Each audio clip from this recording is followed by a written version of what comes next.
Hello and welcome to the Hard Questions. I'm Solomon Serwanjja.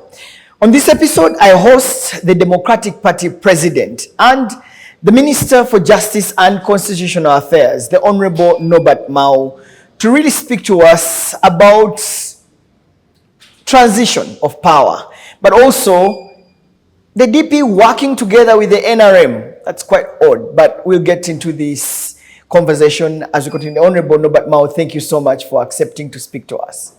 Thank you, Solomon. I'm an ardent follower of your program, Hard Questions, and I am terrified of the name of your show. We always give an opportunity for people in power to tell us more about what they're doing. But let's start off with, I know that you held a Twitter space shortly after you were appointed the Minister for Justice and Constitutional Affairs, to really explain yourself why you're now working with the NRM government that you had been criticizing heavily in the past. Why did you choose to make a U-turn and eventually work with the government of President Yoweri Museveni, and yet you belong to the opposition? I still attack the government of President Yoweri Kaguta Museveni. I think when you join the government, you don't undergo a brain transplant. You remain with your brain. We do not believe in political untouchability. Indeed, the way you frame your question, that why have you made a U-turn, which would mean I'm going in the opposite direction, because that's what a U-turn means. Yeah. In other words, I'm going back where I'm from. I don't think it is a U-turn. I made a detour. A detour is a bypass. Uganda's politics has a traffic jam. And if you look at the political players, like vehicles on a highway, the NRM is miles ahead of the number 2 in terms of political influence and power. The number 2, which has for long been FDC, now displaced by the National Unity Platform, NUP, yeah, is very far. In fact, the NRM does not even see them in their rear view mirror. They are invisible. They know there's somebody chasing them, but they can't even see any dust cloud. Now, behind the NUP is FDC, also a little distance. Then behind the FDC, which has slightly above 30 MPs, is DP and UPC. Far behind, with 9 members of parliament each, DP having 1 above because of IALA. Then behind you have those with 1 members of parliament. So we have not made a U-turn. We took a bypass in order to overtake the others who are wasting time, namely the ones that are ahead of us. In this case, I will be bold enough to say NUP and FDC are wasting the times of Ugandans. Now, a serious political party wants to be involved in serious questions. So we have taken a bypass. Now we are in a convoy right behind the NRM bus. The DP vehicle is not inside the bus. The DP vehicle is in a convoy. We are in our vehicle. I have the steering. And if we are not happy with the direction our partner, the NRM, is taking, we can turn. So the word detour is misplaced. But more importantly, we took the decision because Uganda has become a pressure cooker, where to be seen with the NRM is an abomination, where even those who believe that they should talk to President Museveni have to do so in secret. An example is former president of FDC, Kanokiza Besigye. Why did he have to have secret talks with President Museveni. It is on record. You have evidence to that? Yes. The evidence has been on air. You know that Andrew Mwenda was one of the go-betweens. You know that Ambassador Ayebara Adonia was one of the go-betweens. You know that the Swedish International Development Minister, former, was one of the go-betweens. You know that the Women's Situation Room were among some of the parties involved. Now, the mere fact that you have got to hide what should be a healthy conversation means that the environment of our politics is too toxic. It also means that our political environment is like a pressure cooker. So we needed to create a vent so that no explosion takes place, because the pressure cooker can explode anytime.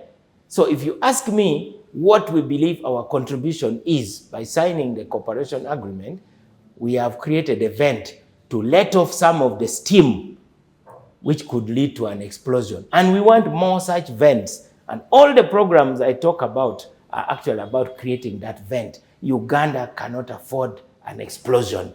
Maybe that vent, in so many people's views, could come through the opposition that is trying to speak out and represent the people, and yet in your own words, the National Unity Platform and FDC are wasting time. What did you mean by that? They're wasting time because you actually listen to them saying, we don't believe in elections, but they're always showing up. They talk about uniting the opposition.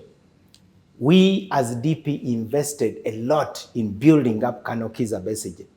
In the year 2000, when Kano Kizza Besigye resigned from the army and he went into retirement, his first stop was DP. It is the Uganda Young Democrats and the Democratic Party which gave him his most important platform. He even swore that he wouldn't form a political party. So he betrayed the trust of DP. Come in Bobi Wine. We saw this young man. Remember, I was the first to write an article affirming his credentials. It was titled, How the Mighty Fall, the Bobi Wine Factor in Chadondo East. For that article, I was denounced by the people who are now in NUP from DP. Because I said, Bobi Wine has promise.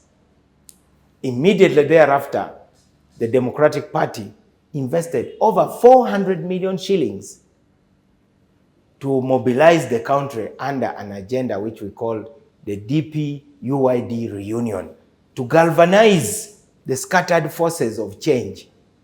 And we made Bobi Wine the star attraction. Why? Because President Museveni has been beating the opposition by just an average of 2 million votes, because the majority of the young people don't vote. In my opinion, Bobi Wine was going to be a magnet to attract the young people's vote. That's why we supported his campaign, Funandaga Muntu. Get a voter's card. Come and vote. You can make a difference.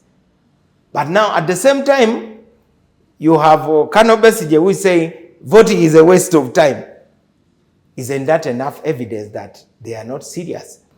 After reflection, I realized that DP needs a serious partner in order to discuss the future of Uganda. And the serious partner was the NRM, and that was received with mixed reactions.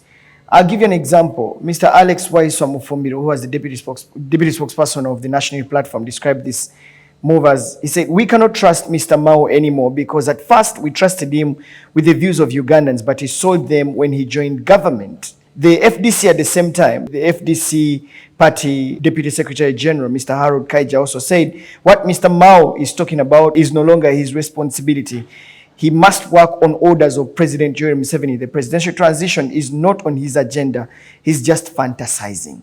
The opposition on a whole received your cooperation agreement, and you being appointed the Minister for Justice and Constitutional Affairs as a betrayal to the entire opposition. And even within the Democratic Party itself, there were actually mixed reactions that were coming through, including some leaders who said that you represent your own views and not the views of the entire party. You betrayed the opposition, did you? By the way, I can also add other things that you haven't read. They also said that the cooperation agreement was an employment contract. Yeah, for your own benefit. Yes. I have Siranda, the Secretary General. Yes, I can. Who right now is a member of Yala because he got the backing of the NRM. Yes. So you had selfish interests at heart instead of the party's interests at heart when you're crossing to the yellow camp. In June, 3 months after the iPod summit, President Museveni called me and told me he was forming a government. And he wanted me, Norbert Mao, to join the cabinet. And I told him, because I love my party, and I believe that the NRM as a party does not represent me, ideologically and in terms of its philosophy. DP represents me better. In choosing which party to belong to, you choose its ideas. Mark you, I'm from a UPC family. Why didn't I follow my father's party? Because I felt that UPC does not represent me.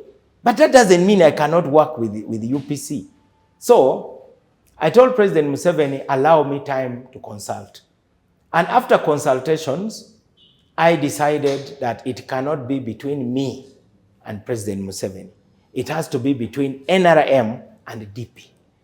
Now, a selfish person would have done what all the others have been doing. I'm not the first to join the government led by NRM. My predecessor, Paul Kawanga Semogere, left his party behind when he joined the NRM government. Now, between Mao and such action, which one is selfish? Because selfish means you put yourself first. When you put your party first and you also benefit, true, you can say you are selfish, but at least you are not putting yourself number one. Two, Omara Tubo, he made a personal MOU with the NRM government. Three, the UPC. Do they even have anything in black and white? Three, Betty Kamya, president of UFA. Where was UFA in the arrangement? Four, FDC's Owechitibwa Nabosa Sebugwao. I could have done what she did. My own party member, former party member, Nachiwala Chiyinji, she joined the government. So I think the cooperation agreement is just another reason for attacking Mao. The people who are attacking me have never believed in me anyway. So the cooperation agreement simply gave them ammunition. And whatever they're saying has no leg to stand on. A selfish Norbert Mao would have simply said, DP, goodbye. I have gone to serve. So those guys who are attacking me, they know the reality that because of DP's partnership with NRM, DP is in a stronger position, DP's voice is heard, DP has access to some resources that it would not have, political resources. DP is better positioned to influence government, so they are just whining and they are gnashing their teeth, but they never realized the potential of DP. They thought that DP would be like a ball for them to kick around. That's the pain they are having. But the opposition's role was clear. Get the president out of power because of the way he has governed this country according to them. He's a dictator, he needs to get out of power. That has been the vision of the opposition all throughout. And that actually culminated into them coming up with conversations of TDA and all the whole coming together as the opposition to front a single candidate because they don't believe in the governance of President Museveni. And you were a part of that opposition. Right now you're saying it's better when I am in, that I can influence Now, things. remember my primary argument is that our partners in the opposition are not serious. That is Norbert Mao's greatest accusation against the opposition, as you call them. You see, you must be serious. Now, if you say you want to go to Jinja, but you are waving around a 5-liter jerrycan of fuel, Do you really think I'm a daft buffoon to believe that you can take me to Jinja? Because that's what you're telling me, Solomon, that this opposition, the way it is going to uproot a militarily entrenched government whose modus operandi has been corruption and coercion. Do you really see that they can achieve the goal? I admire their goal, but I spit on their means because they cannot achieve that goal. So, Honorable Mao, you think that by being part of the regime and trying to look at transitional power, like you said, in 2031, being with them, you think you can get the president out of power? Or I do the not NRM know out of whether power? what we have done can achieve that goal, but I'm convinced that with the partners in the opposition, we were doomed. So when you know that something doesn't work, I am a lawyer, but I have a scientific mind. Now, a scientific mind is based on experiments. Now, when an experiment hasn't worked, why do you persist on doing it? This one has not worked. I'm doing something which is not yet tested and tried. So what you're saying is Museveni will be in power and the NRM will always be in power? What you are saying is President Museveni is immortal. I want Ugandans to know that no human being is immortal.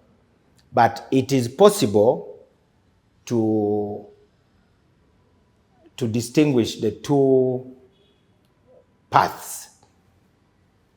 The path of the so-called opposition, which I have lost all respect for anyway, is that they believe that there should be no debate about the future of Uganda. All focus should be on removing President Museveni and uprooting the NRM. And that I call them regime change fundamentalists. So their thinking is regime change fundamentalism, which is the most discredited thinking, as shown by the experiments in Libya, even Zimbabwe, even Tunisia, even Egypt. The path of Norbert Mao in signing a cooperation agreement on behalf of DP with the NRM is called constructive engagement. Allow us to pursue our path of constructive engagement. It has worked in other countries, and I think it will work in Uganda.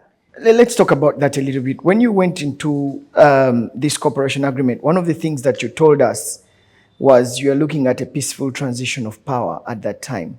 Of course, months later, days later, the president came out and said that wasn't part of the deal.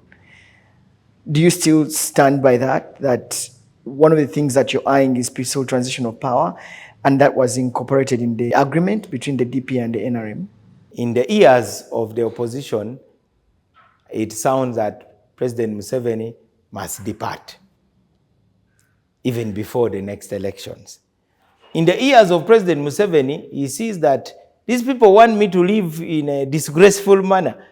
So sometimes what you say is not what is heard, but at least you have seen the document, the unsigned document. And soon we are going to make public anyway the cooperation agreement. As a DP, our stated goal is a peaceful presidential transition. It is there in black and white. If President Museveni did not want to have those words in the document, he could have said, please, I'm not happy with this, let's remove it. But it is there. Number two, what Norbert Mao wants and what President Museveni wants is secondary to what Ugandans want. Don't Ugandans want a peaceful presidential transition? Now, the excitement was largely because to my critics, they said, aha, Norbert Mao is selling hot air. But the discussion were between two people, no witnesses, no go-between. So it is either President Museveni or Norbert Mao who is lying, because this was between two people. Let's talk about that peaceful transition of power that, in your view, say will be underpinned by having a free and fair election. And that comes through then with the electoral reforms. You've been in the opposition, you've been interacting with civil society organizations, you are part of the Free and Fair campaign back then, you were part of the Citizens Compact on elections and the Uganda they need. You literally have been, one of the people who has been pushing for electoral reforms strongly in the opposition at that time. So I want to hear from you. Has the Ministry of Justice and Constitutional Affairs started preparing electoral reforms that perhaps they will table very soon before we can get into a time crisis? The Constitution promises Ugandans a free and fair elections. I know what free and fair elections are. I have stated before, and I want to repeat, that the elections we have been having in Uganda largely lack credibility because many Ugandans believe that the referee is also a player, namely the Electoral Commission. The chairman is appointed by the president, who is also a candidate. So our elections in Uganda comes with a lot of questions. And this is not just my opinion. Even in the NRM primaries, you can see the chaos in the elections. And that's why we have so many independents. So we need to reflect as a country on elections. Now, as long as elections are regular, we always have an opportunity to correct our mistakes. But elections cannot be just an empty ritual where elections now degenerate into a struggle for survival, where political candidates have to wear bulletproof. You are basically struggling to even talk to people. I've been in elections and I know what it means. I have been attacked in Bulisa, they tear gassed me. In Abim, my bodyguard basically had to fight the police physically, even draw guns and cock guns, and it has been hard. So we need to seriously reform the processes of elections. And that starts with taking into account some of the proposals that have come from all sorts of quarters. How the Electoral Commission is appointed, to whom are they accountable.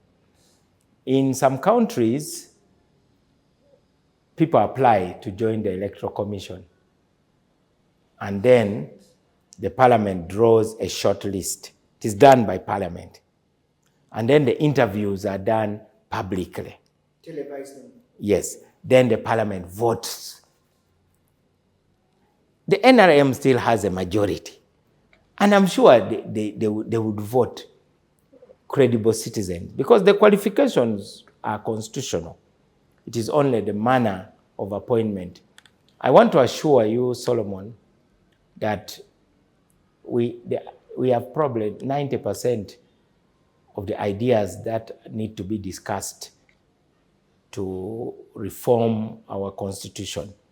And a key part of it is electoral reforms. Some of the reforms have been commanded by the Supreme Court.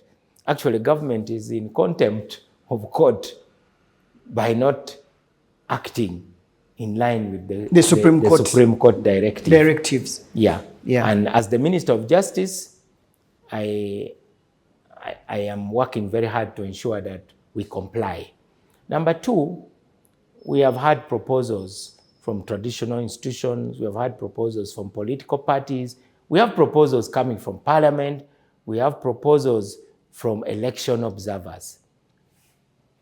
We don't have to buy 100% of the proposals, but we need to discuss them seriously. So far, what we call electoral reforms have been a form of tokenism.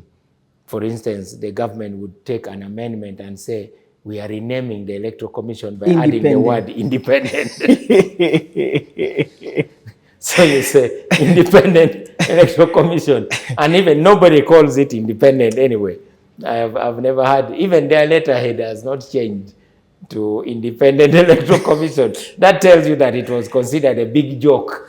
Yeah, at that time. Yeah, so. And yet we had expected. The question is not we had how really seriously we are taken by our international partners. The question is, do our citizens take us seriously that we really want free and fair election? You cannot have an election which is akin to a game of cards where one player grabs all the good cards, you know, the masters, the pick 2, the pick 3, The joker. the J, the 8, and even the joker, and then gives you the bad cards, K, Q, and says, Solomon, let's play. You just look at your cards, and before you have even started, the guy throws a joker. You pick 5.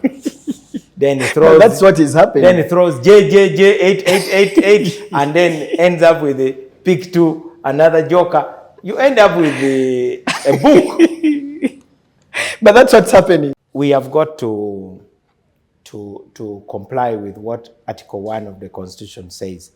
Power belongs to the people. Yeah, but at least now that you are in the seat of, you know, a seat which is very central to a free and fair election, and you're the Minister of Justice and Constitutional Affairs, who is responsible to come up with this legislation and draft of the reforms, and, you know, before cabinet, and then bring them to Parliament for debate ahead of time. Government clearly knows how to play the game very well. Bring in the bills late, don't give time to Parliament to debate, and then pass, and then because you have an election to actually have. You're in a very critical seat, Honorable Norbert Mao, as a Justice and Constitutional Affairs Minister. Have you come up with a roadmap to really incorporate those different views from different members, civil society organizations, the Supreme Court recommendations, the observers' recommendations into electoral reforms? And what's your timeline? Because we don't want you to bring them just a few months to the elections. Let me give you my key deliverables. And that is why I unapologetically serve as Minister of Justice and Constitutional Affairs in a partnership with the NRM. You can call President Museveni the head chef. I'm the chef in the kitchen. The head chef doesn't have to go to the kitchen, but you get your instructions from the head chef, who has the broader view. Now, in the kitchen where I am, we have got a body known as the Uganda Law Reform Commission. We are finding ways of the government reviewing the Constitution at a minimum cost. This country cannot afford to spend billions and billions the way we spent in the Land Review Commission, whose report is gathering dust somewhere. I'm a practical man. Ever since I've been in public office, even as chairman of GULU, I'm sensitive to the cost of what I do. We have decided to propose to President Museveni that the Uganda Law Reform Commission is beefed up with additional members, a handful of members, so that it does the work. In any case, as I talk now, we have appointed a task force to already start compiling all the views. So when finally the Law Reform Commission, in its beefed up form, starts talking about the Constitution and holding consultations, it will not take a long time. I think they only need like 9 months. They will have done the work. So I want Ugandans to be hopeful. And the review ideas are coming from Ugandans. And even before I became a minister, government was telling anybody who brought a constitutional amendment that please wait, we are coming up with a Constitutional Review Commission. Yet there's no budget for the Constitutional Review Commission. It is among the so-called unfunded priorities. Now, if the government says we are going to have a Constitutional Review Commission, then it doesn't budget for it, then you get the signal that it is not a top priority. But I'm the minister who believes that Ugandans are sleepless over the Constitution, which they feel has been disemboweled. They think that it is no longer achieving the goal set in 1995. Let's talk about some of the proposals that have been coming through, including proportional representation. We talked about returning of the term limits. We talked about reducing the size of parliament. We talked about the Independent Electoral Commission beyond just a statement. There are all these reviews that have been presented in the past. Now, and of course the Supreme Court recommendations. So many Supreme Court recommendations that have incorporated into that. There is worry that if you do not do that in time, all this will be a repeat of what happened in the previous years. Honorable Norbert Mao, can you assure Ugandans that you're very serious on this issue of electoral reforms and that we can count on you to aggressively start that process? You have asked a hard question. Let me give you a hard answer. The hard answer is that we have already constituted a body within the ministry to assemble all the proposals, which we shall hand over to the body that will lead the constitutional review process, namely the Uganda Law Reform Commission in its beefed up shape.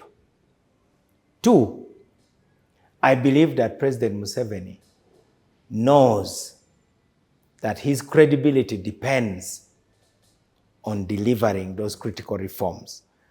Thirdly, some of the ideas you have brought, there are those that are short-term. They can be approved. Their implementation can be deferred even. Even the Constitution itself can say this provision shall take effect after this number of years. As lawyers, we have many ways of scheduling the operationalization of legislation. So I don't think there should be any panic. Term limits is no longer controversial. Everybody believes that term limits should be restored. President Museveni is a leader whose age is advanced.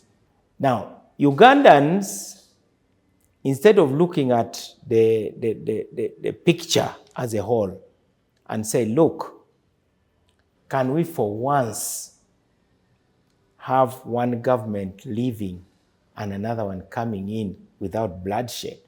Let's declare that goal together as a country. And we cannot surrender it to only President Museveni. I still call upon all Ugandans to continue demanding these reforms. The way we elect members of parliament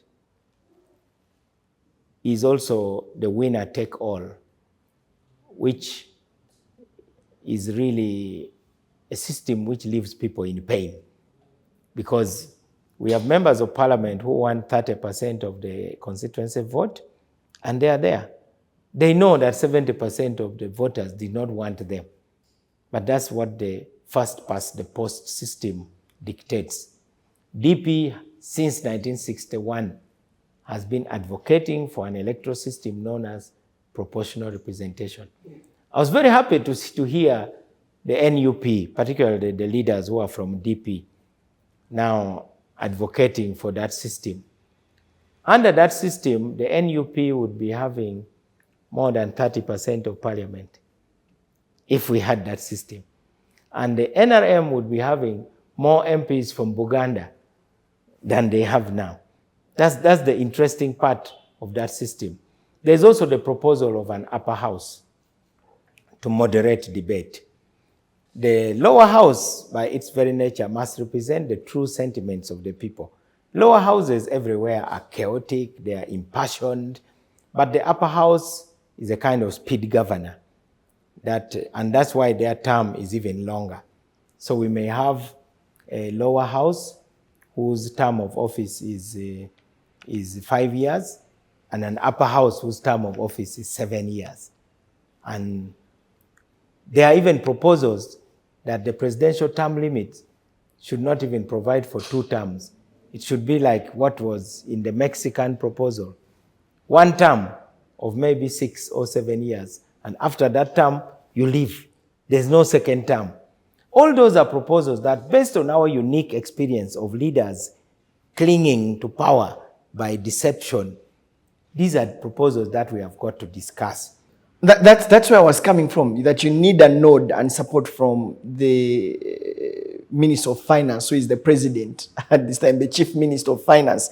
But when there are proposals like use of state resources should be, during elections should be looked into, the power of the incumbency. There are some of those proposals that have come through that are against Right now, he uses that opportunity in the constitution that he's a head of state and is also running, is a candidate in an election, so he can be able to use all the opportunities that come with it, and therefore has an edge over other people. Now, with such reforms which are against him, what makes you so optimistic that his cabinet, because you present this to cabinet and eventually what comes through from cabinet is what you bring to parliament, what makes you so optimistic that some of these reforms that we know have been made by the Supreme Court, by civil society, by the Citizens Compact, and by observers can actually be worked on and they see the light of day when they're actually against him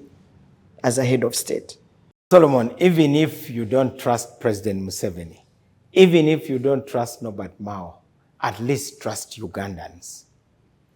I trust Ugandans more than I trust anybody. And I think collectively, Ugandans are determined that we need to open a new chapter. But to open a new chapter, you need leadership. And that's why I'm saying the opposition is a big letdown, because they are fixated with regime change. So as a result, their energies are imprisoned in a frame of radical regime change ideology. I want the opposition to free themselves up. Even when Nancy Pelosi was blasting President Trump, tearing his speech, it did not stop her from going to the White House to talk about the budget of the country. When will the opposition in Uganda also reach that level of maturity? Now, in Uganda, if the NUP president is ever pictured maybe in Washington, D.C., meeting President Museveni, because of the poison that the opposition has spread, you know, all hell would break loose. Fortunately, I have not been part of those spreading poison. I've never been afraid to engage with President Museveni, even though I have been and I am still the leader of an opposition party. So, it takes two to tango. Let us demand from NRM what we also demand from the opposition. Let us de-escalate. Honorable Mao, before you get to our next question, I remember when you were in DP at one of the press conferences, you said that those that work for Museveni dance to his tune. Therefore, they do what he wants them to do. Yes. But right now, you are a cabinet in his government, and that means you will dance to his tune. I said that in that press conference, which of course most of the media have taken out of context, I said that whoever is welcomed into the government by President Museveni is driven like a wheelbarrow. I have seen cartoonists drawing me in the form of a wheelbarrow that I'm being pushed. So it amuses me. But my professor used to say text without context is pretext. So there's a lot of pretext. The context of that statement remains true, and I can repeat it. That if you join President Museveni as an individual who is only looking for a job, he will push you like a wheelbarrow. If I really wanted just a salary, why would I wait for 1 year? I needed that money as much in June when he first called me as I needed it in July when finally we signed the cooperation agreement last year. So the logic is just not there. It is all part of a smear campaign that let's use this word against this. This is like in the Bible. If you read the Bible and you just pick one verse, you can find that, you know, God is a murderer, is what, because... Yeah, Honorable Norbert Mao, but yeah, I am insisting... So do you think that you can do something otherwise that is contrary to what the president wants? For the heart of the people, for what you believe in as a person? I think I have been in the government long enough for you to judge me. Do you see that I'm being driven like a wheelbarrow? Because I want you to judge me. I'm not going to judge myself. But the intention of our cooperation agreement was to ensure that the leaders of DP retain their right to agree to disagree with NRM. It is in black and white. Whether if you are timid, Even when they give you powers in writing, you will not exercise it. But so far, I have not had any feeling that I'm being pushed to do what I find morally repugnant in the government. Honorable Norbert Mao, as we conclude, there have been conversations of changing or conversations of coming up with amendments in the Presidential Elections Act bill to have adult suffrage removed and be replaced by Parliament electing a president of Uganda. You've heard about it. Yes. Has this reached your table? Is it something that... There's a group called NRM Transformers. One day they came to my office, they presented their petition to me, then they took photos with me, then they declared that I had endorsed their views. But I can tell you that that has always been DP's position anyway. That has always been the Democratic Party position. Because even in South Africa, the president of South Africa is actually indirectly elected. So the DP wants the president to be elected by members of parliament?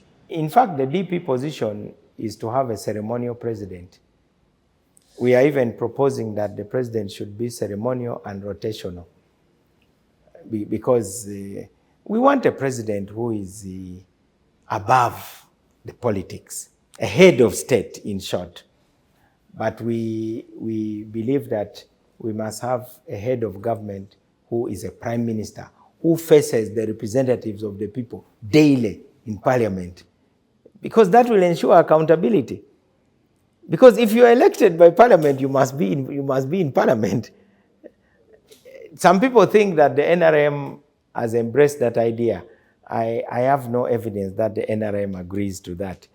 But the way it is being presented is that this is just a shortcut to ensure that President Museveni continues in power until death. You know, I want us to fumigate this country against conspiracy theories. I want to believe that President Museveni is thinking about his legacy. And his legacy has been largely about a stable region. It has been about planting new seeds in the minds of African leaders. And I think in his capacity as the intellectual heir of Julius Nyerere, he is also looking for intellectual heirs, those who can embrace the ideas that he has been talking about. So my biggest worry is that President Museveni can easily be, a prophet without disciples. So I think the discussion of whether we elect a president from parliament or directly is not the most critical. The question is, if we are restructuring our electoral system, then we are going to have to accept to have a ceremonial president, and then we have a working prime minister. But if we want to keep the presidential system, there are also proposals for a vice presidential running mate. We'll come to that as in our last closing question. The National Unity Platform released a statement, and this is following the meeting they recently had of opposition members. And it reads in part that the National Unity Platform believes that the Ugandans deserve laws and policies, including better electoral laws. However, under the present military regime, these reforms cannot be allowed to sail through. The NRM would rather use manufactured numbers to block any meaningful reforms in Parliament and predictably use the opportunity to bring in laws that further derail and defeat democratic rule. We also believe that despite their flaws, the current laws, if implemented, would guarantee a fair play and sanity in elections. However, the criminal regime has always ignored them and carried out worst forms of electoral fraud. It is therefore important to state that the conference organized by the Office of the Leader of Opposition last week was largely consultative and indeed to state the aspirations of the people of Uganda. The people of Uganda must therefore not bank on their hopes on any legislative reforms under Museveni, Our people must continue working hard, using all means necessary to remove the dictatorial regime and establish a legitimate government. And it is then that the people of Uganda will come together and chart a way forward on how they desire to be governed. Your thoughts on that? I think that is precisely what I've been talking about throughout this interview, that we have got those in Uganda's political space who believe in constructive engagement in order to bring about reforms. Then we have got these radical extremist elements whose ideology is regime change fundamentalism. Nobody is stopping them from doing that. Let them go ahead.